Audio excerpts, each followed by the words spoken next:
Listen up, before we get to grips with this video, then I'd like you to do me a massive favour.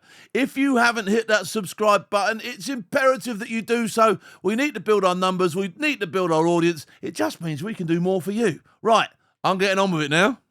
The Cenotaph stood tall, the bugles still cut through the silence, and across the country, people gathered to remember. But this year's ceremony had a different feel, didn't it? I'm Phil Campion, former UKSF, and this is The Tactical Truth. We're looking at how this year's Remembrance was covered across the UK and why the royal family's smaller presence has got people talking. Is the shift a loss of tradition or a step towards a more grounded kind of remembrance? Let's take a look at what's been said in the news, shall we?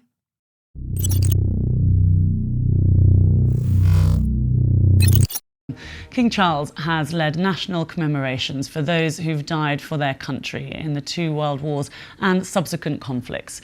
As Big Ben rang out to mark the start of a 2-minute national silence, the King laid a wreath of symbolic red poppies at the foot of the Cenotaph, Britain's national war memorial. High Commissioners from Commonwealth countries were also in attendance to pay their respects. Let's go now to Whitehall and our royal correspondent Sarah Campbell, who is there in central London for us. And it was a very moving ceremony earlier, Sarah, and this... It always is a really, really moving day down in London, but you've got to experience it. I think if you're a veteran, you have to experience it at least once. I've done it, okay? I didn't do it this year. I had a much more subdued affair for me this year. But if you haven't done it, it's very, very well worth the trip into London to do it. March past these thousands of veterans of the armed forces marching past is also so moving, isn't it? It's particularly seeing the older ones so very much wanting to be there, despite how difficult it may be for some of them in terms of mobility and what have you. It's been a very moving hour or so, hasn't it? Yeah, you're absolutely right. Oh, there's a lot. It's great to see all the cap badges there, it really is. Leaves falling.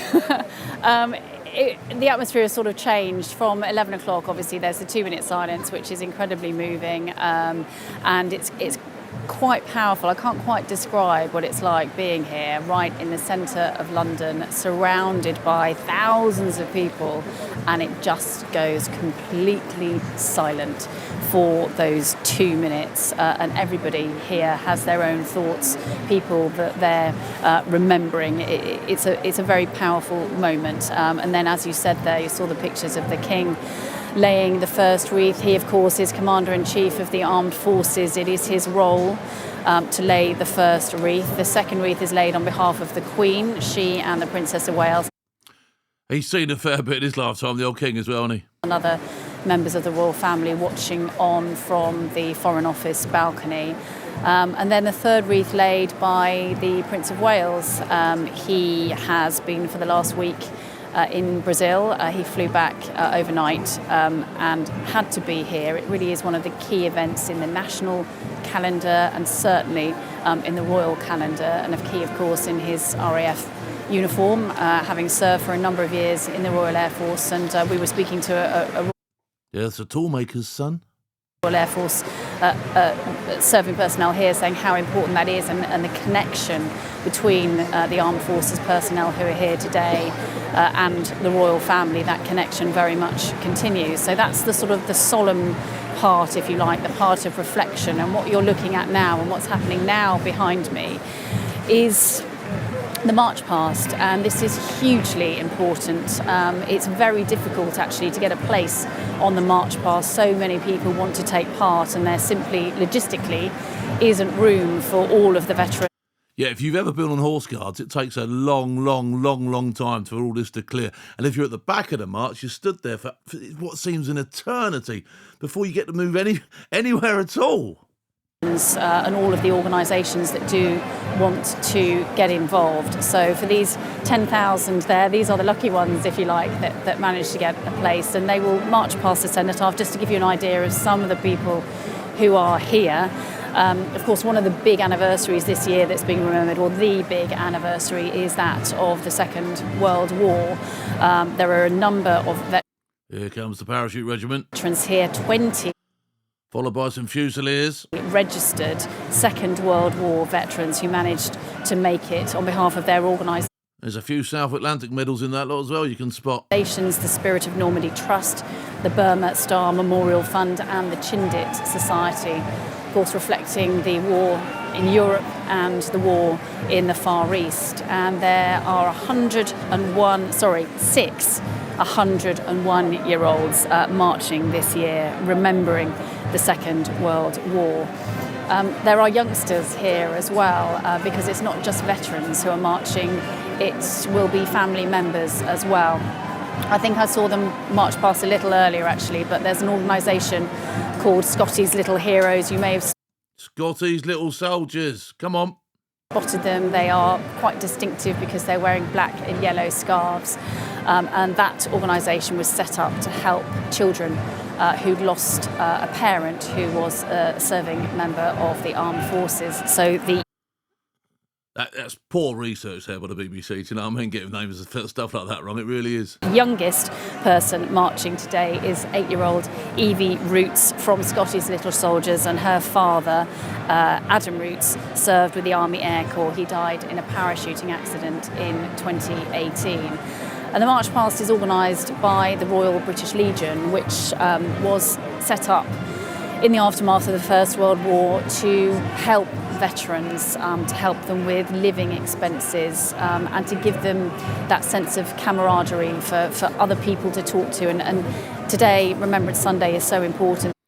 If you've not marched for a while, it feels really weird doing this as well, like, you know, because it's a long old march, that is. They will meet here, they will I TikTok and all sorts, I do. march past, they will go to pubs, they will go to cafes, and they will go to their organisations, and it is a chance for them to get together, to talk and to reflect on what they've done, and for the rest of the country, not just here in London, but at war memorials across the UK and indeed further afield. The wreaths will be laid, and on behalf of the Prince of Wales, the Princess of Wales lays his wreath here It's a funky old reef, isn't it? at Alroas.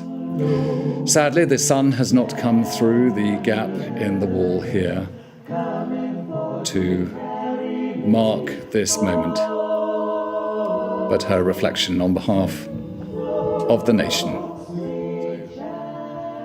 In the Houses of Parliament in Westminster Hall, the Lord Speaker lays his wreath just underneath the window that holds the coats of arms of members of both houses who were killed in war.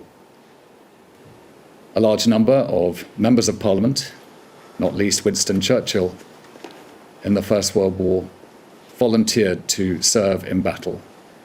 So also did a number of the House of Lords. The Ode of Remembrance, and the Lord Speaker will recite the Cathedral. Taking us to Wales, where so many in the Second World War were excused military service to continue working in the mines to keep the nation strong. Edinburgh, where the rain pours down upon this scene in Princes Street Gardens. Nice to see it going on around the country, it really is. Where even the cameraman has to do his work to make sure that we can see these pictures. I know Edinburgh very well, and there the singing will be no less keen to remember the Scots who lost their lives in battles. And other members of the royal family, Duke of Cambridge, Prince Henry of Wales, the Duke of York, the Earl of Wessex. So we've the just Princess briefly Royal, gone back to and the 2015, Duke where of you can Kent, see there's a right old entourage of all royals whom there will lay on this one. Wreaths. And it's now just a few moments before Big Ben chimes. Obviously, the Queen led this The one. 2-minute silence at 11.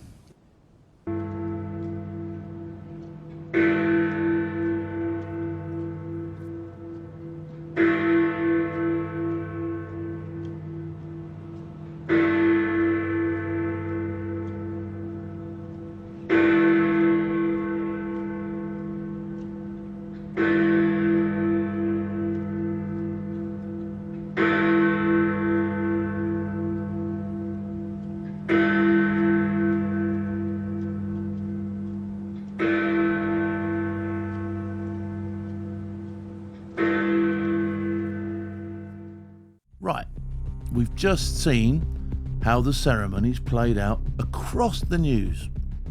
And here's my take on it. The service itself was still powerful. King Charles led from the front, the nation paused, and the veterans stood shoulder to shoulder, as they always do. The 2 minutes of silence, the march past, the part never loses its weight. It's the kind of quiet that hits you right in the chest. But when you looked up at the balcony, the difference was clear.